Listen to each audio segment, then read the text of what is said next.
Hello everyone, welcome to Shri Ram's IAS YouTube platform. This is your mentor आरजू कक्कड़ और इस session के अंदर आज हम कवर करेंगे इंपॉर्टेंट आर्टिकल्स जो कि एसोसिएटेड हैं 8 मई से। जो कुछ न्यूज़ में है वो देखेंगे और आज द हिंदू के अंदर एक बहुत ही अच्छा और इम्पॉर्टेंट एडिटोरियल आया है। काफ़ी कुछ उसमें जानने को है, सीखने को है, जो आपके जीएस पेपर 3 से भी लिंक करता है। साथ ही साथ ये जो एडिटोरियल है आप देख रहे हो, India's first national water body census, इसके रिगार्डिंग इसके पूरे फैक्ट्स फिगर्स हमने ऑलरेडी कवर कर लिए हैं जब हम बेसिकली इसको with respect to prelims perspective देख रहे थे। ये आज का जो आर्टिकल है ये आपके मेंस के पर्सपेक्टिव से काफ़ी कुछ है जानने के लिए कि अच्छा ठीक है कहाँ पर किस स्टेट में क्या हो रहा है, या ये मतलब रैंकिंग वाइज हम बात नहीं करेंगे। आज हम बात करेंगे कि ये सेंसस लाना क्यों ज़रूरी था, ये सेंसस कैसे हुआ है, क्या कमियां रह गई, क्या इम्प्रूवमेंट्स कर सकते हैं, करंट स्टेटस क्या चल रहा है, वाटर बॉडीज़ की रेलिवेंस क्या है, और उसके बाद will talk about the conclusion part of it, right. तो काफ़ी अच्छा एडिटोरियल आया पेपर में और आप ये डायरेक्ट पॉइंट्स जो हैं सीधा अपने आंसर राइटिंग में यूज़ कर सकते हो, ठीक है। मूविंग ऑन, नेक्स्ट इज ये लिस्ट देख रहे हो, ये लिस्ट पूरी आपके प्रीलिम्स और मेन से जुड़ी हुई है। ये सब आज हम कवर करेंगे। मैं आपको सब बता देती हूँ, एक बार एक आइडिया लग जाएगा कि कैसे करना है, क्या मतलब क्या चल रहा है सेशन में, कैसे चलेंगे। ओके, पहला है रिवर सिटीज अलायंस। ये आप पेपर 2 से और पेपर 3 के एनवायरनमेंट पार्ट से भी लिंक कर सकते हो। दैट गोज विद कि अलायंस नाम से ही समझ आ रहा है कि रिवर्स के लिए सब सिटीज़ का कुछ अलायंस होगा वैसा करके। और यहाँ पर ये जो रिवर सिटीज़ अलायंस है ये आप अपने मेंस में कैसे यूज़ कर सकते हो, जब आप आंसर राइटिंग में वे फॉरवर्ड या steps taken by the government, ऐसा जीएस पेपर 3 में अगर आर्टिकल आ जाता है, मतलब लिखने को क्वेश्चन आता है, सब्जी बनाते हैं, सब्जी के ऊपर धनिया डालते हैं तो क्या होता है, सब्जी निखर जाती है। तो वैसे ही ये जो आपका मेंस फॉर्डर है, मेंस एनरिच्ड कंटेंट, ये आपके आंसर राइटिंग की वैल्यू को ज़्यादा एनहांस कर देगा। लेकिन शर्त इतनी सी है कि आपको लिंक करना आना चाहिए कि ये आर्टिकल कौन से पेपर से लिंक होता है। सारे न्यूज़ में है, लेकिन न्यूज़ में आज आपने द हिंदू खोला, लिंक ही नहीं कर पा रहे हो कि ये कौन से आर्टिकल कौन से पेपर में आएगा, तो कोई फ़ायदा नहीं है। मेक श्योर कि आप सिलेबस ज़रूर याद कर लो। इस पूरी बात का पर्पस यही है कहने का, रट्टा मार लो सिलेबस को, जिस टेबल पे बैठे हो सामने वॉल पे पूरे जीएस पेपर 1 से पेपर 4 तक याद करो, चाहे 1 महीना ही लग जाए याद करने में, लेकिन याद करे बिना आगे मत बढ़ना, ठीक है। Next is Kali tiger reserve. ये टाइगर रिजर्व कर्नाटका के अंदर है, हाल फिलहाल न्यूज़ में है, और न्यूज़ में क्यों रहा है वो हमारे लिए मतलब इतना इंपॉर्टेंट है सच कि वो नहीं है, लेकिन ये टाइगर रिजर्व न्यूज़ में है। तो इसमें यहाँ कौन सी नदी बहती है, जो यूपीएससी का फेवरेट टॉपिक रहता ही है, रिवर्स एसोसिएटेड। और नॉर्थ टू साउथ अरेंजमेंट, तो वो सब कवर करेंगे। जीएस पेपर 3 से भी लिंक कर सकते हो, प्रीलिम्स से इंपॉर्टेंट है यहाँ पर। फिर उसके बाद prevention of money laundering act, ये काफ़ी बार न्यूज़ में आ चुका है, जब क्रिप्टो करेंसीज यानी कि वर्चुअल डिजिटल एसेट्स को भी हमने इसके एम्बिट के अंदर लाया। अभी यहाँ पर बात हो रही है सीए, रिटर्न फाइल करते हैं चार्टर्ड अकाउंटेंट्स, इनकी रिस्पॉन्सिबिलिटी बढ़ाकर इनको भी रेगुलेटरी एंटिटी, मतलब रेगुलेटिंग बॉडीज़ के अंदर, रेगुलेटिंग यू कैन से, जो आपको जैसे कि जब आप रिटर्न भरते हो या कुछ कार खरीदते हो या कुछ भी लेते हो, तो सीए के पास जाते हो ना, सीए क्या करेगा, आपकी पूरी रिटर्न ट्रांजैक्शन जो है सब देख के रिटर्न फाइल होती है, एवरीथिंग।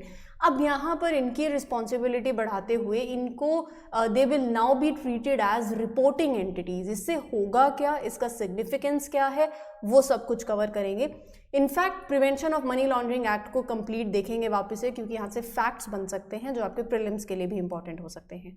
फिर उसके बाद हीट इंडेक्स के बारे में बात करेंगे। नवी मुंबई में एक केस हुआ था, अगर आपको पता हो, एक इवेंट हुआ था, काफ़ी बड़ा गैदरिंग थी जिसके अंदर कुछ 10 से 12 लोगों की जान गई, जस्ट बिकॉज कि हमने ये देखा था गर्मी बढ़ गई थी। लेकिन एक्चुअल रीज़न क्या है और ये हीट इंडेक्स क्या है, इंडिया इसको लॉन्च कर रहा है, तो everything will be talking about it. GS paper 1 से भी लिंक होता है, जीएस पेपर 3 से भी लिंक होता है, ठीक है। उसके बाद अगला आर्टिकल होगा that is regarding ozone. Ozone was identified as prominent pollutant. किसी को ऐसा लग रहा होगा ओजोन पॉल्यूशन भी, मतलब पॉल्यूटेंट भी है, मतलब आपने स्टैटिक नहीं पढ़ा है। अगर आपने स्टैटिक अच्छे से पढ़ा होगा तो आपको पता होगा, एक होती है गुड ओजोन, एक होती है बैड ओजोन। गुड ओजोन वो होती है जो अच्छी है, जो आपको यूवी रे से प्रोटेक्ट कर रही है। कमेंट सेक्शन में आज आप मुझे बताओगे कि ओजोन एटमॉस्फेयर के कौन से लेयर के अंदर, ट्रोपोस्फियर, स्ट्रेटोस्फियर, कहाँ पर होती है। ज्योग्राफी का क्वेश्चन है, स्टैटिक है, बहुत इजी है, बहुत सिंपल है. Make sure that you answer it in the comment section, right. रही बात ozone as a primary prominent pollutant की, जीएस पेपर 3 से लिंक होता है. ये क्या है, क्यों है, तो will talk about it in detail. अब आपको आई थिंक एक इंडेक्स पता चल गया है कि किस तरीके से हम इस सेशन के अंदर प्रोसीड करने वाले हैं.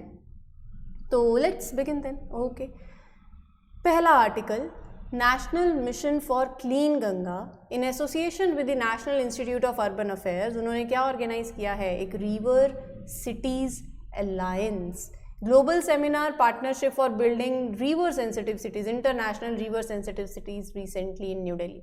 सिंपल सी बात है कि रिवर सिटीज़ अलायंस को लॉन्च किया गया है, जिसके अंदर होगा क्या, जिसके अंदर जो मेंबर सिटीज़ हैं उनको एक प्लेटफॉर्म मिलेगा जहाँ पर आप डिस्कशंस कर सकते हो. अच्छा तुम्हारे यहाँ ये ख़राब है, तुम्हारे यहाँ ये प्रॉब्लम है, हमारे यहाँ ये प्रॉब्लम है, अच्छा तुमने ये सॉल्यूशन लिया, अच्छा तुम्हारा ये था, मेरा ये था. तो जो जिसके लिए काम करता है वो चीज़ें जब आप डिस्कस करोगे, एक प्लेटफॉर्म पे लेके आओगे, तो चीज़ें सॉर्ट आउट होती है, राइट.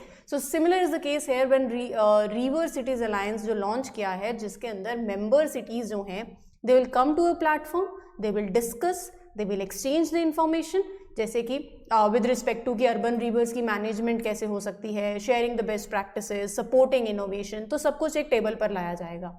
क्या सारी सिटीज़ इस अलायंस का पार्ट बन सकती हैं? बिल्कुल बन सकती हैं. प्रीलिम्स में पूछा जा सकता है तो कह देना हाँ बन सकती हैं, लेकिन इनिशियली 30 सिटीज़ हैं बेसिकली दैट आर देयर. 30 के 30 सिटीज़ का नाम याद करने की कोई ज़रूरत नहीं है, कहीं घबरा जाओ. Alliance has been launch initially with 30 cities. कुछ एक आइडिया रख लो, जैसे देहरादून, प्रयागराज, कानपुर, वाराणसी, हरिद्वार, ऋषिकेश, राइट, हावड़ा, औरंगाबाद, हैदराबाद, पुणे, उदयपुर, भुवनेश्वर. तो ये सब अभी इनिशियली 30 सिटीज़ हैं इसके अंदर. लेकिन yes, this alliance is open to all the river cities of India. कोई भी रिवर सिटी इस अलायंस को ज्वाइन कर सकती है.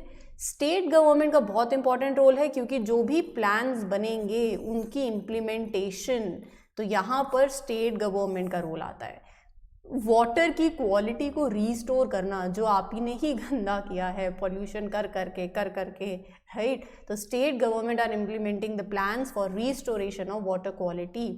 देखो, मानो या नहीं मानो, but we people are the only reason जो ये हो रहा है आज. क्लाइमेट चेंज हो, चाहे ग्लोबल वार्मिंग हो, कुछ भी हो, हम ही जिम्मेवार हैं. और अगर आपको अभी पता हो, ऐसे कनेक्टिविटी आती है.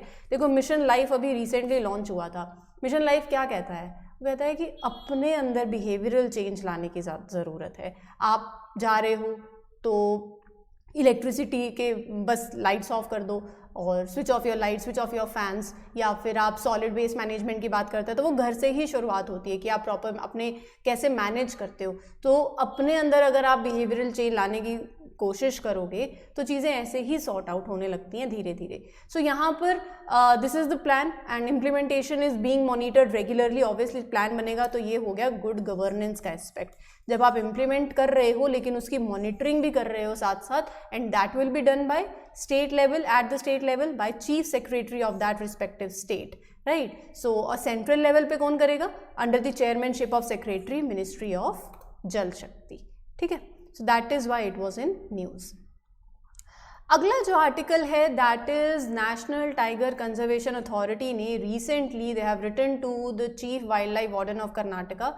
रिपोर्ट आ रही है कि एक इलीगल रिसोर्ट जो है that is there in the Castle Rock wildlife range of Kali tiger reserve. तो तभी मैं बोल रही थी कि ये टाइगर रिजर्व न्यूज़ में आ गया है. तो let's have a look over this tiger reserve. UPSC के प्रीवियस ईयर क्वेश्चन मैं ऑलरेडी करवा चुकी हूँ, जिसमें आप अगर आप डेली सेशंस के साथ कंसिस्टेंट हो, जो कि होना चाहिए, अगर नहीं हो तो कोई फ़ायदा नहीं है. एक सेशन देखने के बाद 4 लेक्चर्स नहीं देखे तो मैं तो कहूँगी एक भी मत देखो, क्योंकि कनेक्टिविटी नहीं बनेगी नहीं तो. अब यहाँ पर कहने का मतलब ये है कि प्रीवियस ईयर क्वेश्चन से आपको क्लिक हो जाना चाहिए कि अच्छा ठीक है, यहाँ से इस लाइन से इंपॉर्टेंट सवाल उठता है, और प्रीवियस ईयर क्वेश्चन हम ऑलरेडी कवर कर चुके हैं, राइट. अब रही बात इस टाइगर रिजर्व की, तो पहले तो हम थोड़ा कर्नाटका घूम के आते हैं आज. तो ये चलते हैं, और ये रहा आपका दंडेली अंशी. पहले इसका नाम यही था, it was earlier known as Dandeli Anshi tiger reserve. Kannada, Uttara Kannada district of Karnataka में ये सिचुएटेड है. वेस्टर्न घाट्स की बेल्ट लगती है. बात आती है अब आपके ज्योग्राफी से लिंक करने की. खुद से सोचो, खुद से समझो, ये बेल्ट हम कितनी बार, मतलब ज्योग्राफी का पोर्शन है, स्टैटिक का पोर्शन है, यहाँ आपको एवरग्रीन, मॉइस्ट, डेसिडियस, ये सब फॉरेस्ट देखने को मिलेंगे, और लगता है वेस्टर्न घाट्स है. तो बस this belt of this district is a part of the Western Ghats और यहाँ पर दंडेली अंशी है. The tiger reserve comprises of 2 important protected areas of the region, Dandeli wildlife sanctuary और अंशी नेशनल पार्क. ठीक है, एक पते की बात बताती हूँ. बहुत से टाइगर रिजर्व न्यूज़ में हैं, बहुत से नेशनल पार्क्स रहते हैं जो आपको करने ही हैं. स्मार्ट वर्क क्या कहता है ना, आज हमने काली टाइगर रिजर्व के बारे में पढ़ा है. आपके अंदर ये होना चाहिए कि मैप खोलना जाकर एटलस में और कर्नाटका एंटर करें अनाज, तो कर्नाटका के अंदर बाकी जितने भी टाइगर रिजर्व हैं आज के आज डन कर दो. तो ऐसे जो भी टाइगर रिजर्व जिस भी स्टेट का आज न्यूज़ में आ गया, आपको क्या करना है, मैप खोलना है और बाकी सारे भी एटलीस्ट लोकेशन देख लो. आप बाकी नहीं देखना, महाराष्ट्र में केरला में क्या है वो अपने को आज उस दिन के लिए मतलब नहीं है. तो मेक श्योर कि आज जैसे हमने दंडेली अंशी देखा, उसके नीचे देखो क्या है, भद्रा, उसके नीचे नागरहोल, फिर मधुमलाई, फिर बांदीपुर. तो नॉर्थ टू साउथ अरेंजमेंट भी इंपॉर्टेंट है. आज कर्नाटका कवर हो गया, कल कोई और न्यूज़ में आएगा तो कोई और स्टेट में एंटर कर जाएंगे. तो दिस इज़ द वे. और मैप बहुत ज़्यादा ज़रूरी है, इसलिए बोल रही हूँ क्योंकि सवाल बनते हैं. और अगर काली टाइगर रिजर्व पूछ लिया कहाँ है, महाराष्ट्र के पास लगा रहे हो, कहीं केरला में स्पॉट कर रहे हो, कर्नाटका के अंदर ही, right, near to that boundary, तो वो भी मतलब आई वुड से सिर्फ स्पून फीडिंग से बात नहीं बनती है, खुद के अंदर सेल्फ इंटरेस्ट भी होना चाहिए. अभी ये जो टाइगर रिजर्व है, काली टाइगर रिजर्व, तो यहाँ से काली रिवर जो है it flows through this tiger reserve. Dandeli wildlife sanctuary और अंशी नेशनल पार्क जो है they are contagious to each other और ये एक ना सिंगल ट्रैक फॉर्म करते हैं, एक प्रोटेक्टेड एरिया जो कि वेस्टर्न घाट्स में लोकेटेड है. वेजिटेशन की बात मैं आपके साथ कर चुकी हूँ. क्योंकि वेस्टर्न घाट्स लगते हैं, क्योंकि आप ज्योग्राफी मुझे लगता है बहुत अच्छे हो, आप सब ज्योग्राफी सबने पढ़ी होगी, तो यहाँ पर आपको सेमी एवरग्रीन, मॉइस्ट डेसिडियस और several patches of evergreen forest देखने को मिलेंगे. ये कुछ फ्लोरा है जो पाए जाते हैं और फना के अंदर tigers, black panthers, sloth bear और सांबर डियर, तो ये सब आपको स्पीशीज यहाँ पर देखने को मिलेंगी. ठीक है जी, सॉर्टेड है, समझ आ रहा है. अगर अच्छा लगता है सेशन तो आपको सिर्फ एक चीज़ करनी है, mark your attendance by liking this session, do share it with the other friends also and don't forget to subscribe to Shriram's IAS channel. Right, अगला आर्टिकल कवर करते हैं, that is regarding prevention of money laundering act. Recently news में इसलिए है क्योंकि हमारी central government ने categorise किया है जो चार्टर्ड अकाउंटेंट्स हैं, कंपनी सेक्रेटरीज हैं, कोस्ट अकाउंटेंट्स हैं as reporting entity.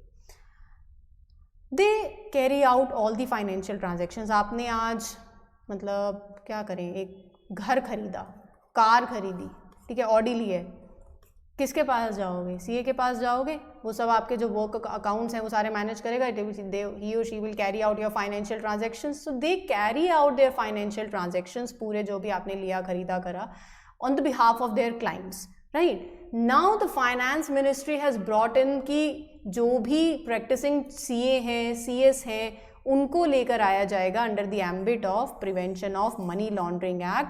They will now be treated as reporting entities. मतलब अब उनकी रिस्पॉन्सिबिलिटी बढ़ गई है, अब वो रिपोर्टिंग एंटिटी है. अगर कल को कुछ भी होता है, आप मनी लॉन्ड्रिंग क्या है, मशीन देखी है, पैसा डाला, पैसा तो नहीं डालोगे, कपड़े डालते हैं, गंदे कपड़े होते हैं, धुलते हैं, साफ बाहर निकल आते हैं. मनी लॉन्ड्रिंग में भी यही हो रहा है.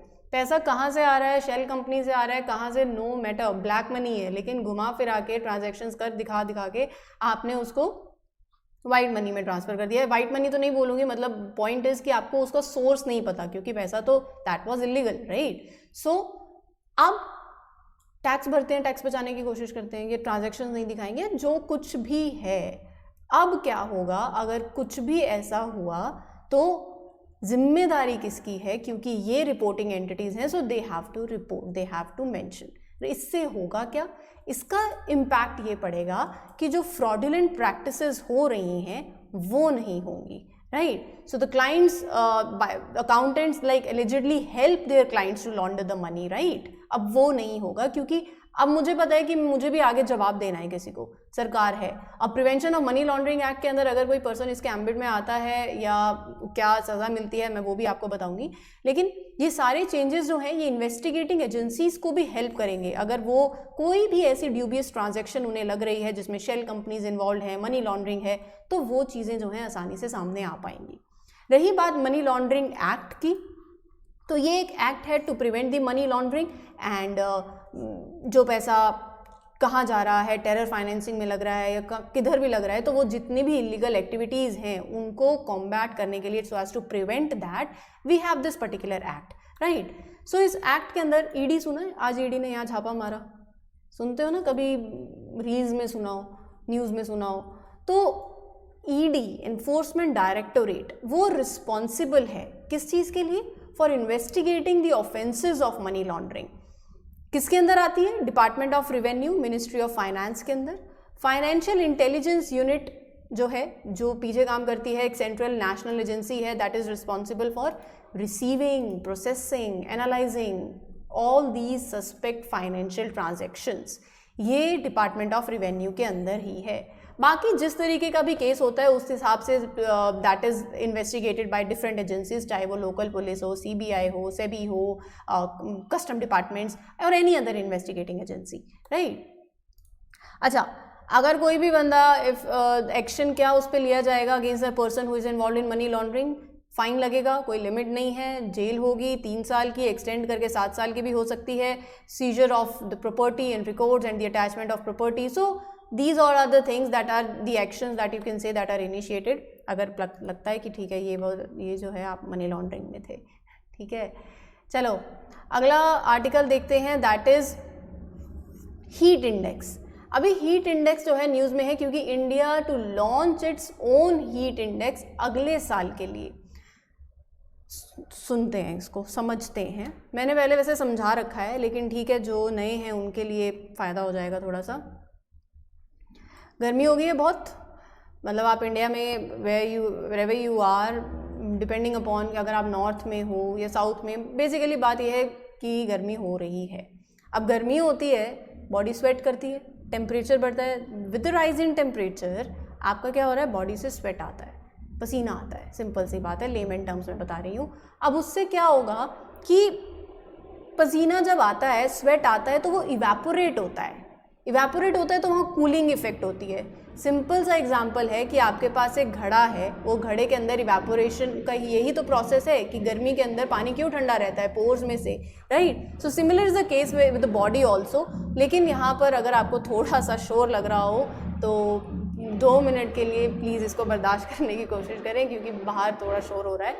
मैं वापस से ये आर्टिकल रिपीट कर दूंगी, आप मुझे कमेंट सेक्शन में बता देना अगर आपको नहीं समझ आए तो। पर मुद्दे की बात पे आते हैं। मुद्दे की बात यह है कि अब क्या है ना, हाँ, बॉडी से पसीना आ रहा था, पसीना आया, इवेपोरेशन हुआ तो वहाँ कूलिंग इफेक्ट हो गया।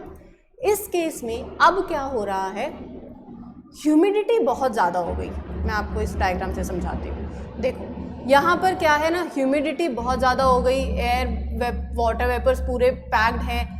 अब मैं अगर कुछ भी चीज़ एक और एंट्री करने की डालूंगी, उसके अंदर कोशिश करूंगी, वो नहीं होगी क्योंकि ऑलरेडी आपकी जो बास्केट है पूरी भरी पड़ी है वो।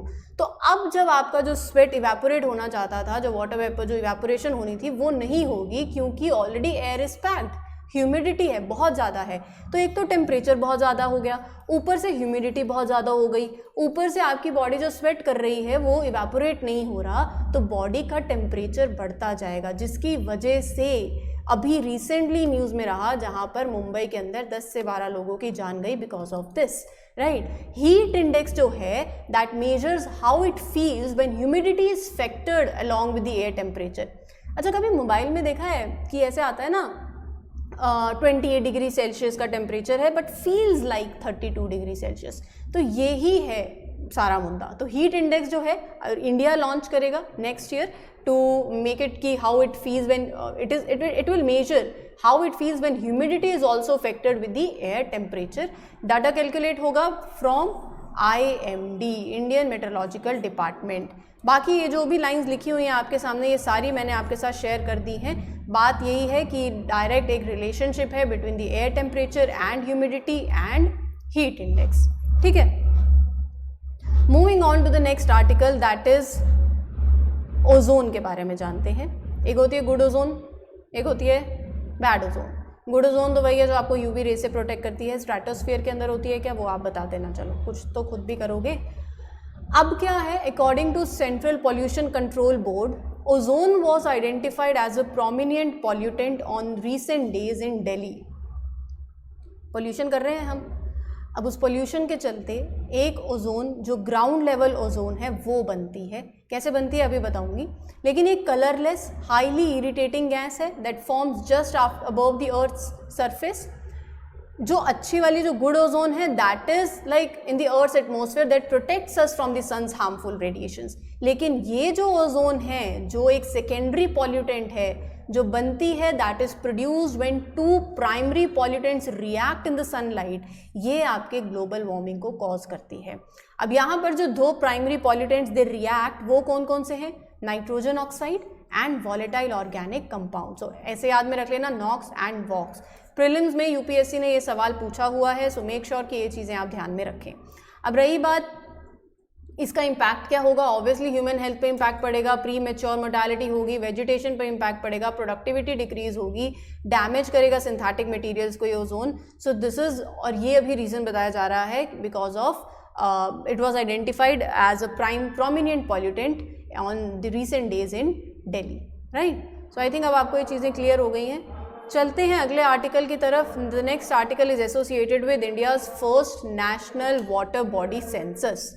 तो यहाँ पर बात ये है कि ये वाटर बॉडी सेंसस जो अभी कंडक्ट हुआ दैट वाज लॉन्च, किसने लॉन्च किया है, ये क्यों लॉन्च किया है, पर्पस क्या है, इससे होगा क्या, क्या सही है क्या गलत है, ये सब कुछ जानेंगे। और ये आपके जीएस पेपर 3 के लिए बहुत ही ज़्यादा इंपॉर्टेंट है, राइट।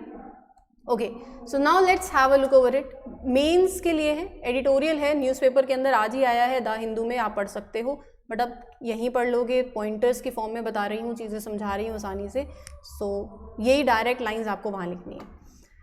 अच्छा, पहला तो है कि वाटर बॉडी सेंसस ज़रूरी क्यों है, बिल्कुल सही पूछ रहे हैं। हुआ क्या है, अभी पहली बार वाटर बॉडी सेंसस कंडक्ट हुआ, जल शक्ति मिनिस्ट्री ने किया।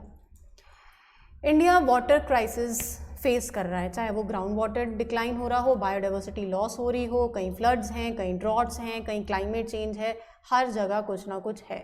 और वाटर बॉडीज़ जो हैं in this context they play a very important role, जैसे lakes, ponds, right, natural, man made. So यहाँ पर मतलब जैसे कोई फ्लड आती है तो उसको हेल्प करते हैं कंट्रोल करने में, कहीं पर सूखा पड़ा हुआ है तो वो पानी आप यूज़ कर सकते हो, तो इरिगेशन में, इकोसिस्टम में, मैराइन स्पीशीज़ के अंदर ये basically they help in holding the flood waters for use in the dry periods. They buffer against the climate variability. They contribute to food and security, livelihood, ground water basically recharge करने में, पानी irrigation के लिए, livestock के लिए provide करते हैं। Overall water body का एक कल्चरल सिग्निफिकेंस भी है और एक ecological significance, cultural and ecological significance है।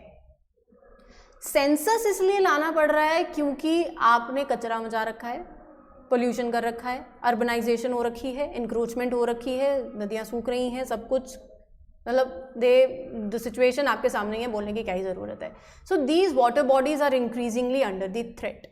उसके रेलिवेंस को समझते हुए अगर ये सब हो रहा है तो बहुत ज़रूरी है कि आपके पास एक प्लान हो, एक डेटा हो जिसके थ्रू आप चीज़ों को मैनेज कर पाओ।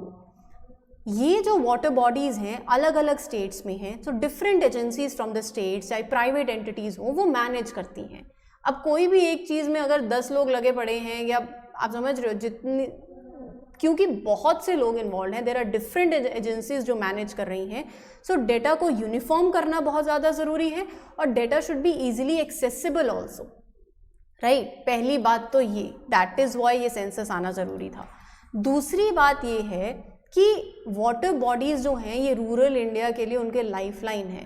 बहुत आपके पास रिजर्वॉयर्स और रिवर्स का डाटा है, वो अवेलेबल है on the Indian Water Resource Information System, लेकिन कोई भी डाटा नहीं है on the smaller water bodies जो कि क्रूशियल हैं फ्लड कंट्रोल में, recreational spaces in the cities. So वो जो स्मॉलर वाटर बॉडीज़ हैं वो बहुत ज़्यादा इंपॉर्टेंट है, उनके बारे में डेटा कलेक्ट करना बहुत ज़्यादा इंपॉर्टेंट है। So actually manage them, right. So we need एक तो फॉर्मल डाटा और we also need traditional knowledge of communities also. ये बहुत ज़्यादा इंपॉर्टेंट है क्योंकि लोग जो है ना वो आसपास रहते हैं, उन्हें पता है how the water, they have seen like ground level पे जब चीज़ें हो रही हैं कि you can learn or you can get the knowledge from them about that particular place, how the water has changed over time।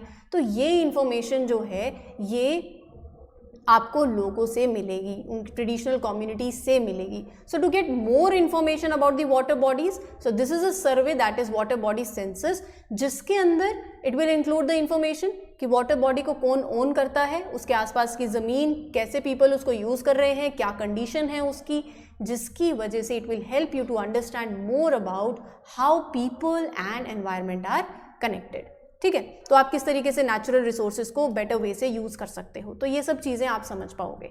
Census conduct कैसे हुआ, जितना एफर्ट इस पहले सेंसस को कंडक्ट करने में लगाया है वो बहुत ज़्यादा ज़रूरी भी था, क्योंकि इसका ऑब्जेक्टिव है एक नेशनल डेटाबेस को क्रिएट करना, डेवलप करना, जो कि आपको इन्फॉर्मेशन देगा on the size, purpose, ownership, status, condition of the water bodies, जिसमें हर कुछ सब कुछ कवर्ड है, नेचुरल, ह्यूमन मेड यूनिट सब कवर है.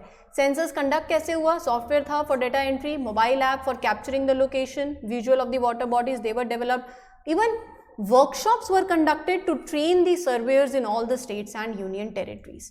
ठीक है, जस्ट अ सेकेंड.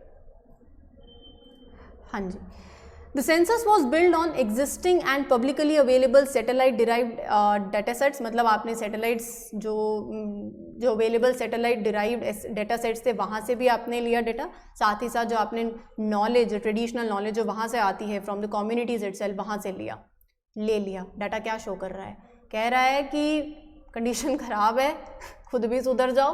तो most water bodies in the country, देखो पहले तो ये कह रहे हैं कि most water bodies in the country they are very small, location और उनको ट्रैकिंग करना एक चैलेंज रहेगा.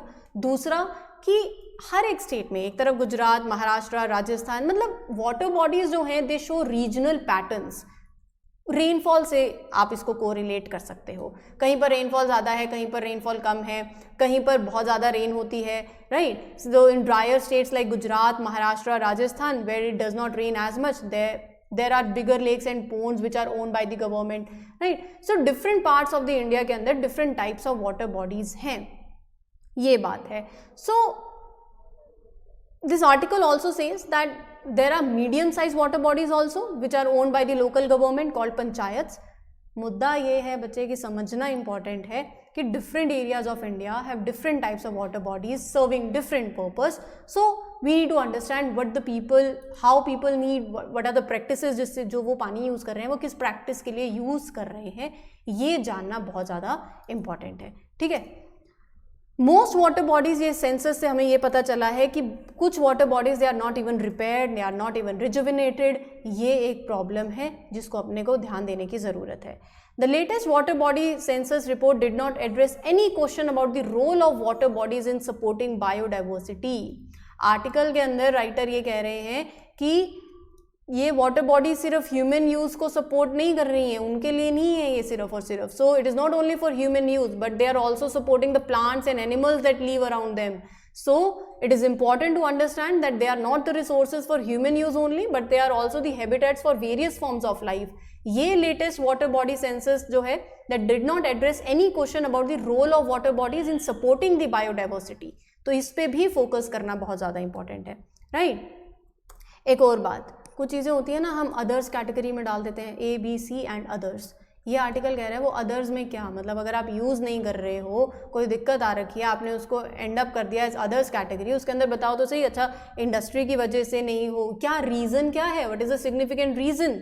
अगर वहाँ पर चीज़ें they are not being longer used और अबंडेंट, पोल्यूशन है इंडस्ट्री से आने वाला, कंस्ट्रक्शन है, हाई सॉल्ट कंटेंट है, रीज़न क्या है वो बताना बहुत ज़्यादा ज़रूरी है. So this is what they are saying, it is important to identify. So how the census can improve, ये सब गलतियाँ हुई, इम्प्रूव ऐसे कर सकते हो, identify the reasons accurately so that appropriate actions can be taken. It is important to have consistent and accurate data on the classification of water bodies.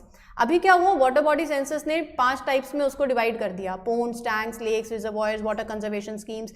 लेकिन कहीं पर ये इनकंसिस्टेंसी है, मतलब कहने का है कि आपके लिए जो पोन्ड की डेफिनेशन है डिफरेंट स्टेट्स में उसको डिफरेंट तरीके से यूज़ किया जा रहा है. So how these categories are defined and used, वो इनकंसिस्टेंसी है जहां पर इंप्रूव करने की ज़रूरत है. Last, data was not standardised across the states, जो कि मैंने आपको बता ही दिया है. तो ओवरऑल आर्टिकल के अंदर राइटर कहते हैं कि देखो बहुत ज़रूरी है ऐसे सेंसस आना, हर 5 से 10 साल में ये सेंसस कंडक्ट किया जाना चाहिए, ताकि आपको इमर्जिंग ट्रेंड जो है वो रिप्रेजेंट होता है और उससे पता चलता है कि एक्चुअल में क्या प्रॉब्लम अब चल रही है। उस हिसाब से आप रिस्टोरेशन करते हो, कंजर्वेशन करते हो and ultimately improve the availability of water. तो इम्पॉर्टेंट, और ये पूरा सेंसस जो है ये बहुत क्रूशियल है गवर्नमेंट के लिए भी कि ये नेशन वाइड सेंसस कंडक्ट होना चाहिए, जिससे आपको इंपॉर्टेंट इन्फॉर्मेशन मिलती है कि ओनरशिप क्या है, स्टेट ऑफ यूज़ क्या है, कॉस्ट ऑफ कंस्ट्रक्शन क्या है, रिपेयर ऑफ वाटर बॉडीज़। सो इससे क्या होगा ना, रेलिवेंट एजेंसीज की कैपेसिटी और ज़्यादा स्ट्रेंथन होगी, फंड्स उस तरीके से एलोकेट होंगे, right. So that is why this was in news. और काफ़ी अच्छा एडिटोरियल है जिससे आपको काफ़ी अब पॉइंट्स मिल गए हैं जो कि आप अपने आंसर राइटिंग में यूज़ कर सकते हो। इस सेशन के लिए इतना ही। उम्मीद करती हूँ कि आपको ये सेशन अच्छा लगा हो। अच्छा लगता है तो लाइक, शेयर और सब्सक्राइब करना मत भूलें। This is your mentor Aarzoo Kakkar signing off for this session. Will meet you in the next one. Till then take care everyone. Good luck, good wishes.